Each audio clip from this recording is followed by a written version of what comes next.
Hi, this is Margaret Maloney, and welcome to the Death Dhamma podcast. Together, we will consider life, death, and impermanence. Because in between birth and death, we lose things, not just our glasses and our keys.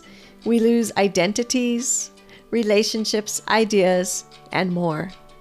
But what we can gain right now is facing this together, and we will gain freedom, peace, and progress on our path. Everyone, today I have the amazing Ratnadevi with me, and I am so happy, and she is going to discuss with us the impermanence that happens in our lives and other things as our conversation progresses. And I would first like her to have an opportunity to share with all of you what she wants you to know about who she is. Tell us about yourself, Ratnadevi, please. Thank you. Yeah, I'll be delighted. So I'm German by birth, and you may hear this from my accent, but I've lived in the UK for 40 years, and that's roughly the time I've also been an ordained Buddhist. Now, well, actually a Buddhist ordained since 30 years ago. And yeah, so what I do at the moment in Glasgow is I work as a mindfulness teacher and trainer. We train mindfulness teachers. It's quite a small setup, but I quite like that. It gives us a lot of freedom. Mm-hmm. And yeah, I should describe myself now as an author as well, because I have actually recently published my first book on mindfulness. It's called Bringing Mindfulness to Life. Mm-hmm. And where can we find that? I'm sorry, now I'm being rude. I'm but I'm excited about your book too. So where will we find that?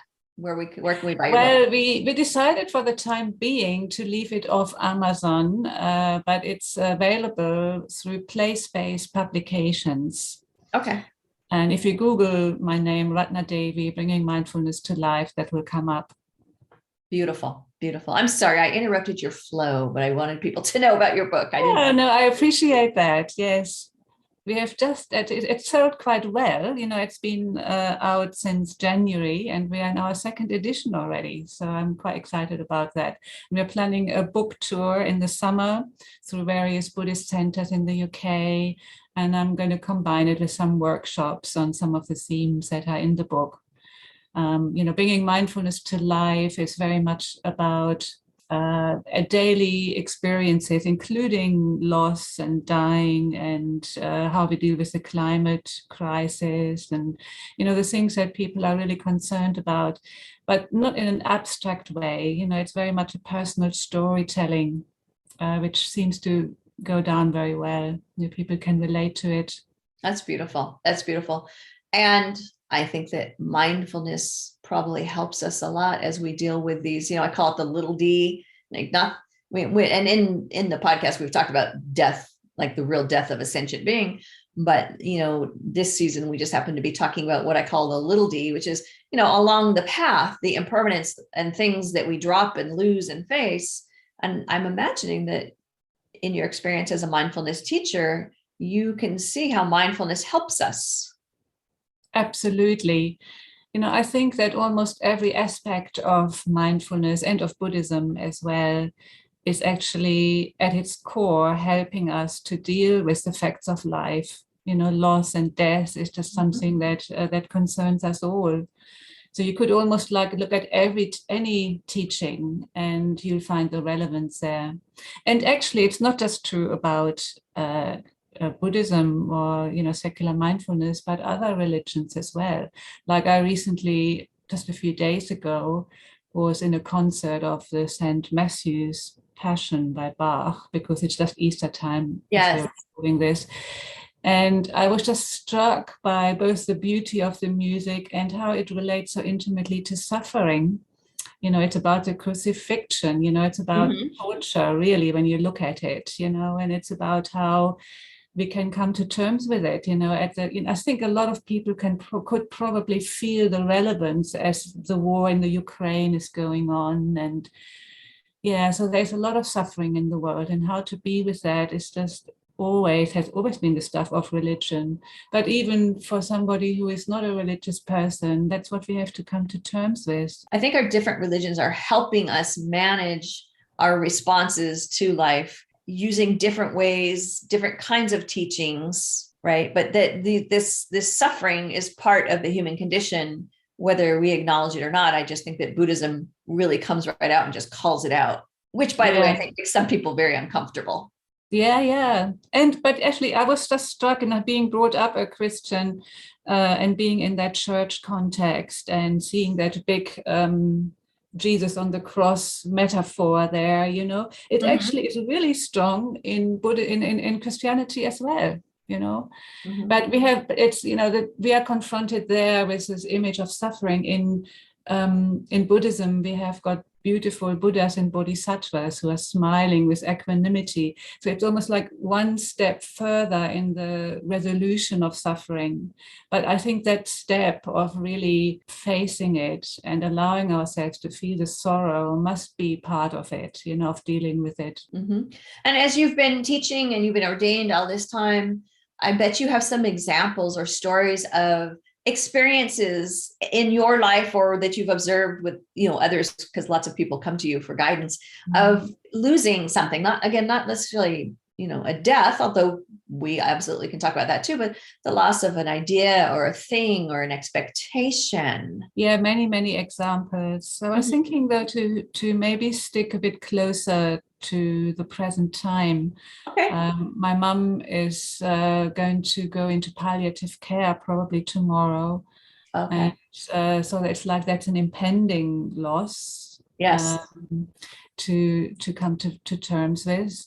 But sort of I've also just recently, like my mum can hardly hear anymore, and I have also hearing aids now, and so there's the loss of hearing. So that's a very small example. I think we learned so much through these very small losses of how to prepare ourselves, for the big D.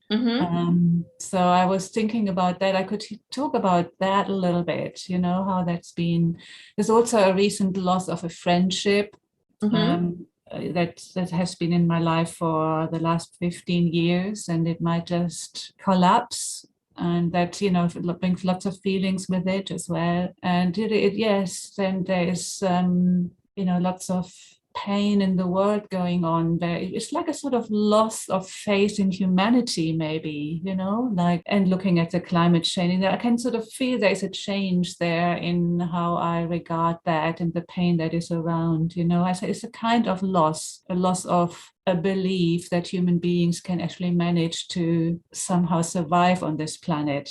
Doesn't look very hopeful really at the moment. That is difficult. And with that loss of faith in humanity, whether it be, I can't believe you're attacking this country, or I can't believe you're not going to do anything about the climate, it also sometimes comes a loss of hope. So it's the loss of faith and hope together, I guess, because if I started thinking, I can't believe any of you are going to be able to pull this off, then that also means I'm losing my hope. So that's like a double loss.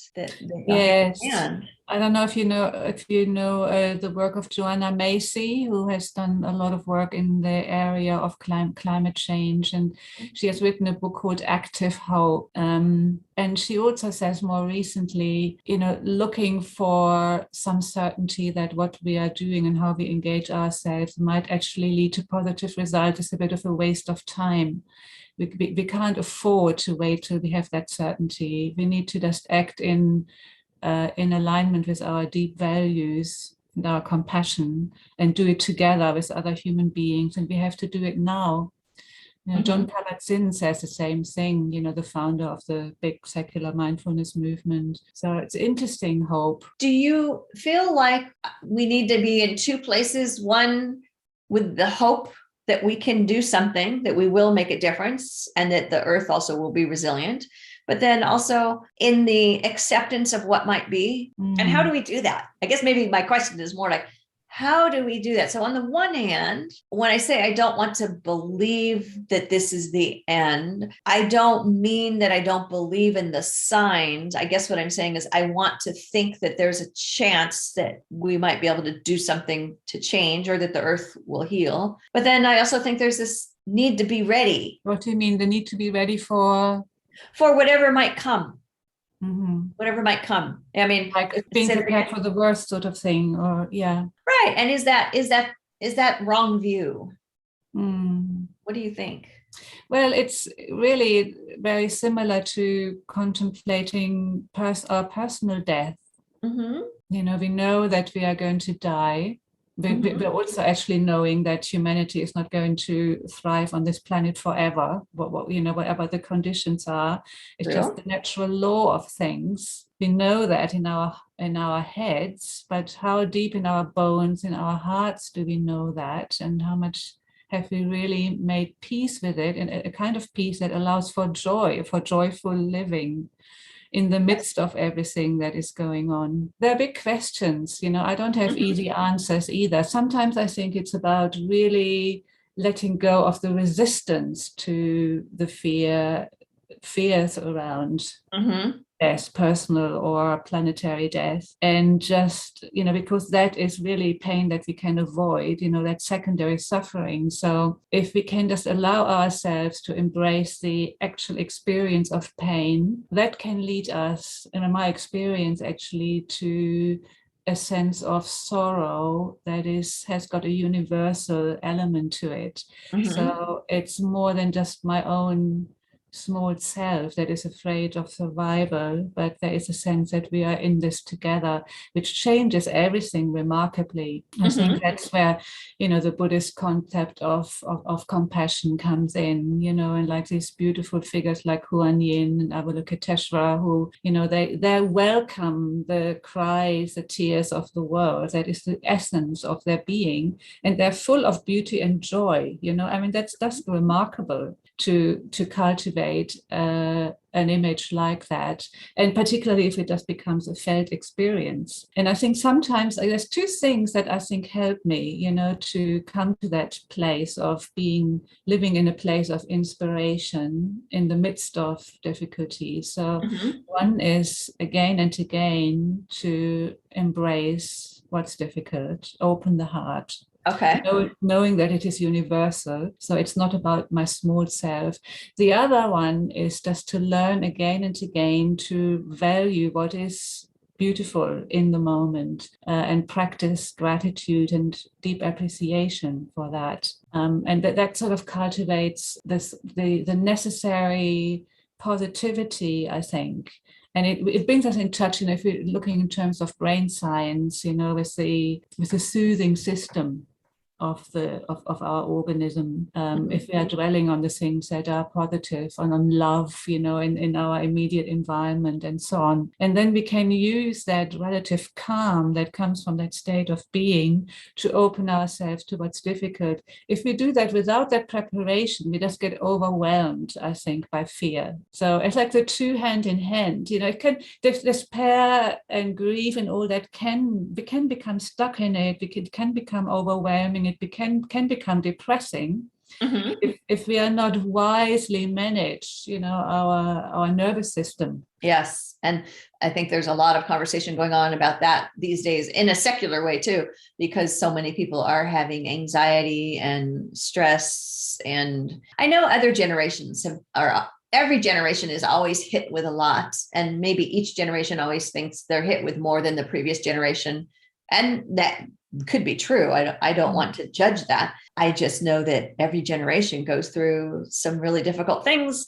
And that, you know, now when you see people talk about, you know, like, well, your grandparents went through, depending on how old your grandparents are, you know, your grandparents could have gone through the first pandemic. They could have gone through the 1918 flu pandemic. They could have gone through a few wars. Then if they're still here, they're going through this, and we all go through. We all go through it, and we all struggle in some way or another. And we all find the ways that work for us. Like, I think about my mum again, you know, who has been through some of these traumatic experiences in Germany, you know, the Second World War. Yes. You know, she had a nervous breakdown at the end of that, and she hasn't had the tools that we have to do the trauma work, the healing. And so that's partly informs her difficulty to let go now. She's really struggling to, it's been going on for a couple of years of does she want to live or die? And I think what helps her, it was quite moving to hear that, she of course doesn't meditate. She's also not going to church anymore. And I'm not so sure about her belief in God, but what she does, because she was a singer and a musician, and helped us all. We all her 4 children also became musicians, and so she has been singing these beautiful, this church music, basically Bach, Mozart, Pergolesi, and had solo. She had a beautiful soprano voice, and so she has experienced a lot of spiritual fulfillment in this type of music that often is actually very intimately involved with sorrow and pain. A lot of music actually has got that plaintive element in it, hasn't it? It's sort of transforming it into something beautiful, and which makes it possible to stay open-hearted, with it.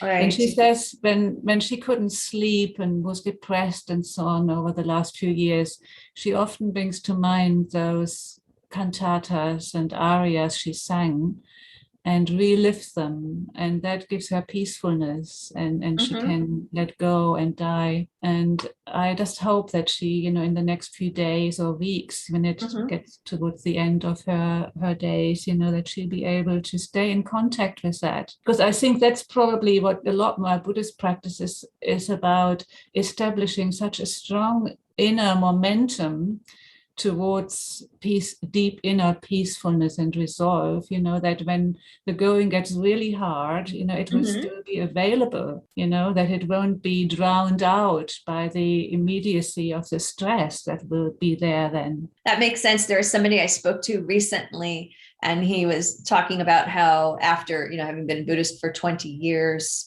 then he says, then I got put to the test, as it were. And it was also about his mother. Losing our parents is very difficult, of course. And he said, he got the phone call of his mother being terminally ill. And he said it was interesting to be an observer of, because for some people, I think there's a wondering all the years of practice. Sometimes, you maybe, I don't know if you ever went through this, but some of us go through that. Like, is this doing anything? Do I feel different? Am I being different? And so he got to feel and observe himself being different. And he said it was like all of a sudden somebody turned on the tap water, and my Buddhist practice just flowed into this situation. Beautiful. Beautiful. Yes, I've heard that from people as well, that they were quite surprised by it almost, having had some doubt about it, and then in that situation of need, it was just there. Yes, and I feel like that's what you were just referencing when you were saying that hopefully, like this deeper, access of this deeper way of accessing inner peace, that it will be there and keep being there, because we are going to need to draw upon it. Yes. And I think it's interesting too, when you share about your mother, and it struck me as one of these examples of impermanences that we face through life. So there's your mother, a beautiful soprano singer, and she's singing these songs that are about sorrow. And I feel like what you were saying to us is like the way those songs of sorrow can get, if we're open to it, they can come within us and lift the sorrow out, help us express what we're feeling. If we have a hard time expressing what we're feeling, that music is a way of expressing the sorrow. Yes, it makes it bearable, and even something that is rightfully there. So, it's like if for hundreds of years this beauty has been created out of sorrows, it just helps us to really appreciate it and stop resisting it, basically. Like coming back full circle, maybe, I was in this concert in this beautiful cathedral in Edinburgh. The Dunedin Ensemble were doing St. Matthew Passion.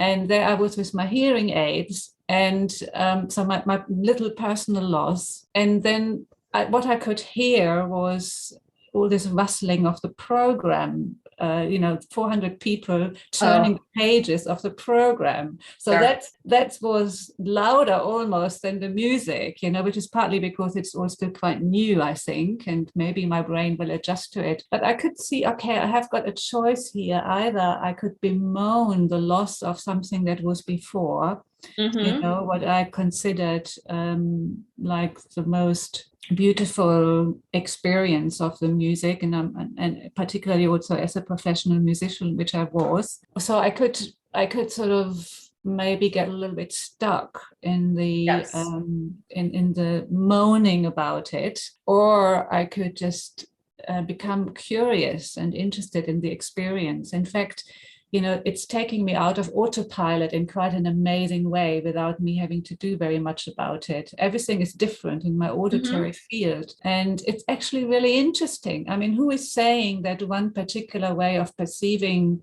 the world is the right one, or that is some reflection on reality? It's all this experience is mediated. It's a dance between some events of waves out there, sound waves in this case, and my perceptual apparatus, and what's happening in the brain, how this is interpreted. There is no perfect way how this music should sound. So it just helped me. I think my mindfulness practice and this appreciation of being present with the senses, whatever they are, definitely helped me to keep, stay actually quite interested. Okay, this is different from how it was 10 years ago, but it's just different. It's still beautiful. And I'm envisioning this experience, and I apologize if I'm off base, and I trust you to correct me. I'm envisioning this experience where, so you've gone through this, and you have the hearing loss and you get the hearing aids, and then you're going to this concert, maybe let's say the first time you're going to a concert with the hearing aids. That's right. And I would imagine that logical Ratnadevi knew that things were going to be different, but emotional other Ratnadevi was in some level remembering the past time you went to a concert and what it was like, and sitting down and maybe expecting that. And then it wasn't that. So then you walk in. So you walk in, you're changed. So you've already got the impermanence of your hearing. But there's still this idea of here's how this is going to be, right? We have expectations. Yes, it is again what I was talking about. Like there is a reason why we like repetition. It just keeps us safe. We are programmed as human beings, that to recognize patterns. Okay, this is what it should be like. If it veers from that too much, it might be dangerous. It might be alarming. So I think that's what happens. We get triggered in some way. Oh, what is this? And we quickly jump to resisting the experience in some way. And I think mindfulness training just helps to see these connections quite quickly before they take hold, and lead to certain mind patterns, certain inner messages. I might tell myself about, oh gosh, I'm going to be like Beethoven, who, will just lose all his hearing, and, and it's going to be a big catastrophe, and it lead to being lonely because my mum is actually lonely. But, so there's like having that as a negative role model in front of me. But it doesn't have to be like that. No, it doesn't. And it sounds like, no pun intended, that you worked your way through it. And so you sit down and you hear the rustling, and I can understand that, because that's the sound that's closest to you is, me with my program. And that's what the hearing aids picked up first, or more strongly, is the rustling of paper. And then I'm going to imagine you worked with yourself, because I don't know, I would have been at first a little annoyed, because I'd be like, I'm not here to hear the paper, I'm here to hear the music. I know where you're leading to, and I think this experience there is a moment of reactivity, but I was surprised that it didn't last very long. Because of your training, I think. Because of my training, exactly. Yes. Can smile about the reactivity, and I almost don't take it so personally. It's not about me having, I don't know, it being unfair or whatever I might say. It's just what it is. And there is a mourning there, there is an experience of loss there, and the music goes with it just beautifully. the music is just helping me to connect to the universality of it.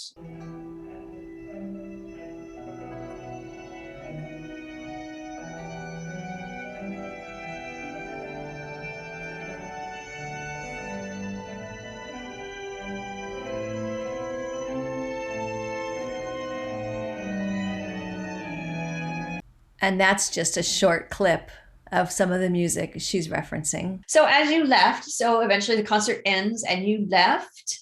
And I'm thinking that during the course of this concert, you had the rising and ceasing of these different emotions and experiences. You had this experience of this acceptance, the conquering of the resistance, which I do think sometimes it's the resistance to impermanence, which is causes us so much damage. Yeah, and I would use the word embracing the resistance rather than conquering it, because that's what it feels like. It's embracing. Like, yes, there is an element of understanding, of befriending, because it is so, we just do that as human beings.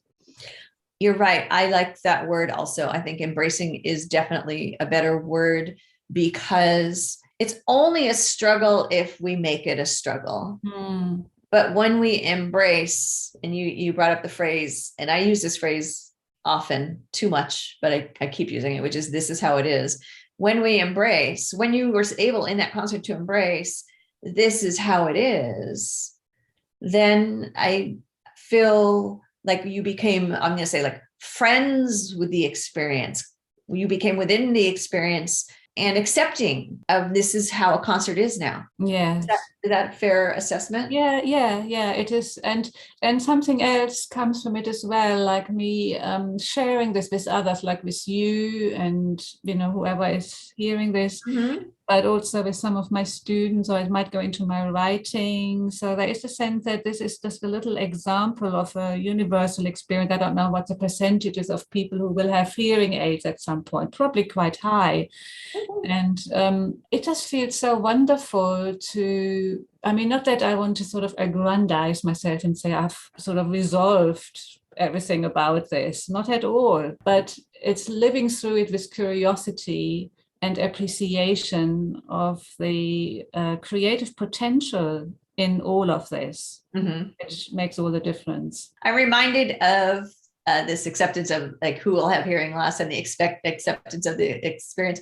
I'm reminded of my own parents, because my mother swore, especially as they were elder, that, and it is true that throughout his life, my dad did have, we called it his bad ear, because as a child, I think his eardrum had burst. And so he did have an ear, like if you were on that side, he could not hear you as well.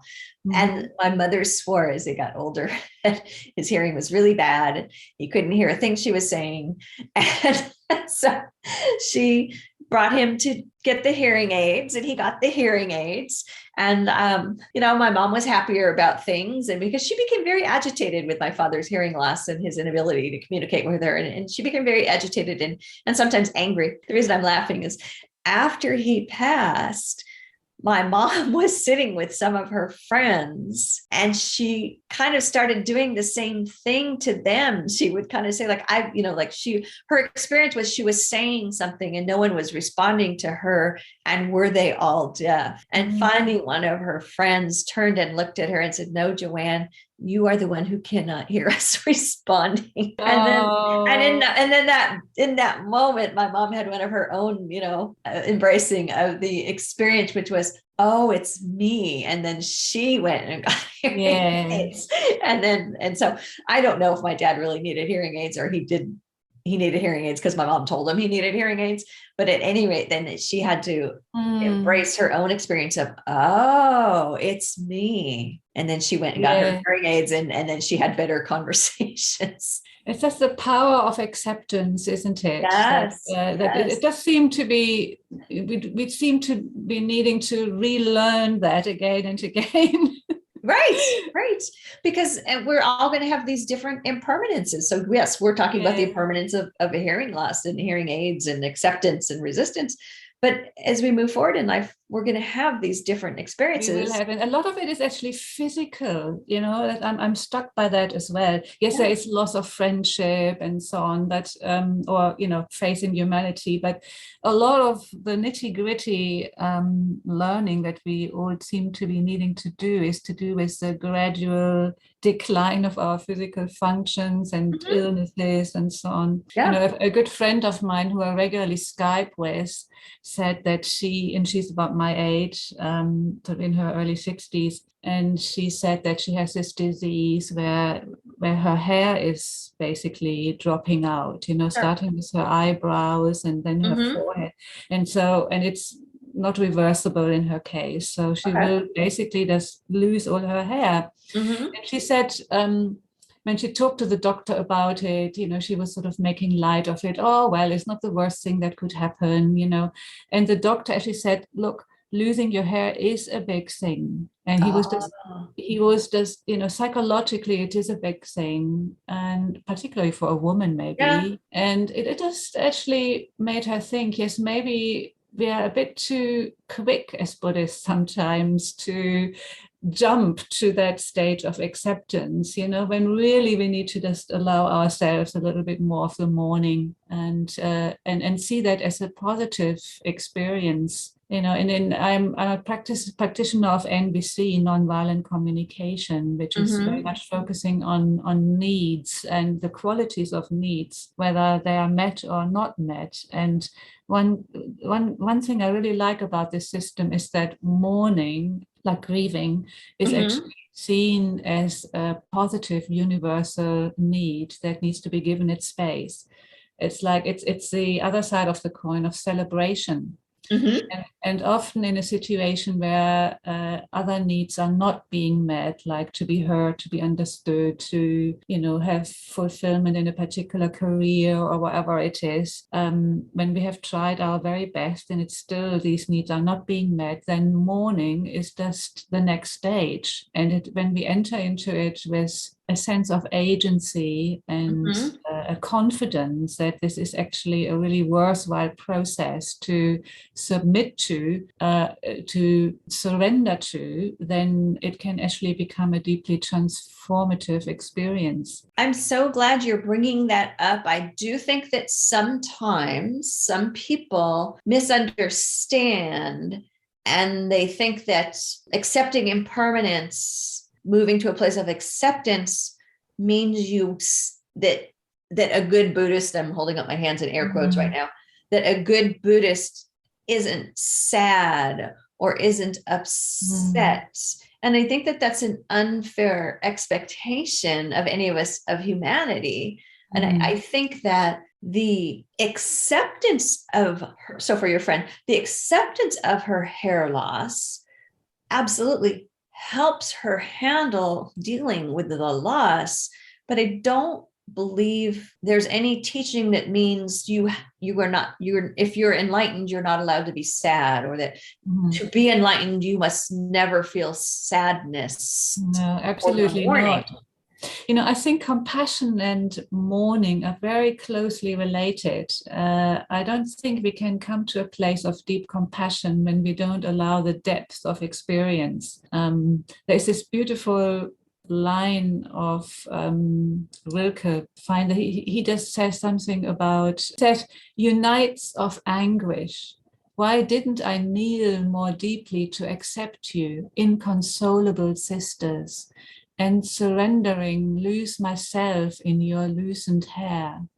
How we squander our hours of pain, how we gaze beyond them into the bitter duration to see if they have an end, though they are really our winter. I just love that. Really, like, lose myself in your loosened hair. It's just such a beautiful expression. It is beautifully expressed, and it's acknowledging the need for mourning, for grief, and to go all in. Yeah, but sometimes also just allowing for times when that doesn't seem to be the case. Like when I was in that concert, I was more curious than sad, and that's all right as well. I mean, it's just like seeing what actually, and acknowledging whatever really is there in our own experience. and not limiting ourselves. Is it fair to think that this is where equanimity comes in, that my equanimity will help me understand when, and I'm going to say for me, because I think it's different for each of us as individuals, when a deeper mourning makes sense. So for example, I think we would all agree that if I went into a deep sense of mourning because I misplaced my keys, many of us would be puzzled by my need to do that. And I might need some help, right? But if when I go into a deep mourning over losing a friendship, or the loss of a loved one, I think most of us would see that. But it's within me to accept the level of mourning that I need. What I like about what your friend's doctor said, I feel like, and I don't know the doctor at all, but I feel like he was asking her to take a beat and pause and acknowledge this is a big deal, so that he wanted her to get with it mentally and emotionally before she skipped on to this is no big deal. Exactly. He was a wise person, I think. Yes, I think so too. Because he has seen other patients go through this. Yes. So do you feel like there's a specific teaching or teachings that has been the most helpful, either to yourself or to your students, in terms of helping us develop this mindfulness of impermanence? Well, it's something about how all the teachings hang together and one affects the other. I was looking at, probably familiar with this acronym RAIN that Tara Brach has brought to many people's attention. So I've developed this a little bit further into raining. And let's hear that. That sounds great. Yeah, so it's so they recognize for the R. So, an example, I was actually thinking about the war in the Ukraine, which is just so near to us, actually. So just bringing to mind some of the images, of refugees and, having lost all their possessions and, the horrendous killings that have been happening and so on. So allow some of that into awareness.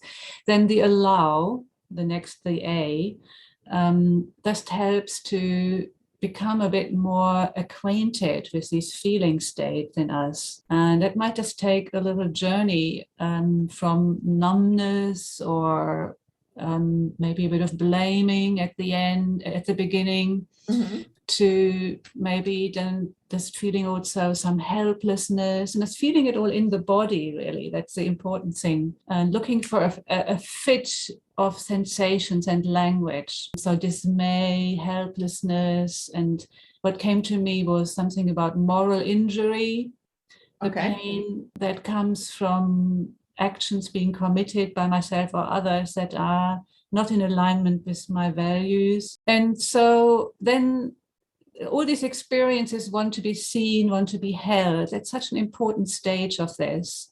And she called it radical acceptance. And that what happened for me in this process was it softened the heart a little bit more. And then I could see that sadness and sorrow were actually the strongest feelings, that sort of powerful aching feeling in the heart center.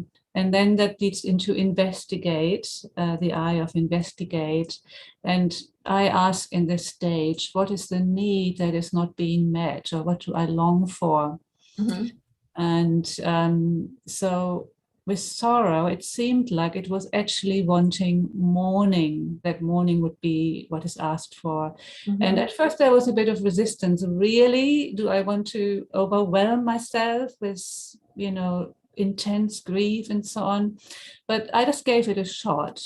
Then what happened when I was surrendering, a bit like in Rilke's poem, losing myself in your loosened hair. So what actually, when I experienced the fullness, that's now the nourish, the end of the nourish, of the fullness. You nourish yourself by experiencing the fullness of the quality you are yearning for. Mm-hmm. that you're longing for. So I could feel some tears rising, but it didn't feel necessary to discharge them. I could just hold the ache. And then it became closer to compassion, and it became closer to some of this beautiful music also that I grew up with, like Pergolesi's Stabat Mater and Bach and so on. Mm-hmm. And the sort of keening lament of women at a funeral, that's also in Greek Yes. cultures there. And so it became about so much more than just me, and I allowed myself to be engulfed by the universality of grief. Okay. And then the imagine. So this is where I'm moving on from Tara Brach. Mm-hmm. So from deep within myself, I let a metaphor for that quality arise. So I could see and feel a deep lake, and maybe a lake of tears surrounded by hills and nourished by a broad waterfall. And I could see this scene illuminated by a mysterious light. And it seemed as if there was a compassionate, smiling presence hovering in this peaceful atmosphere. And this presence was welcoming the sorrow. Beautiful. And then the next, the N is for no limits. So I asked, from the perspective of this metaphor, what could the world look like? And so I see the whole world based in this beautiful, compassionate light. And in some mysterious way, it is both the sorrow and the easing of it. And this light touches the face of the distressed refugees and, many other people who have lost love, life, belonging, status, and so on. And I imagine all these people finding support to process these traumatic experiences, and imagine them all being able to hold their pain and mourn, as I'm doing. Then the next one is going forth. That's what the last G stands for, going forth. So what is the small doable step? So it comes like from the experience of allowing the feelings, imagining the bigger perspectives, to actually making an action step. And what two things sprang to my mind. One is actually to donate more to the cause of Ukrainian refugees. And the other one was to set up a grieving circle for people who want a safe context to process difficult experiences about what is going on in the world. That's perfect. That's beautiful. Thank you so much. Imagine, no limits, going forth. I like that. As you were describing that, especially the going forth step, in my mind, I thought that's active compassion. Yes. Which is what we want, because compassion is, I believe, an action, not just a thought. And so it is actually something like active hope. Yes. As well. It's like you don't ask whether it's realistic to make everything better for, the millions of refugees. That would be unrealistic. But you just trust that if you surrender to this stream of compassionate energy that is bigger than you, then only good things can come out of this. And with that, as we wrap up our discussion, instead of taking you out on my usual outro music and tagline, I thought we would enjoy some music from Pergolesi, a Baroque composer and a favorite of Ratnadevi.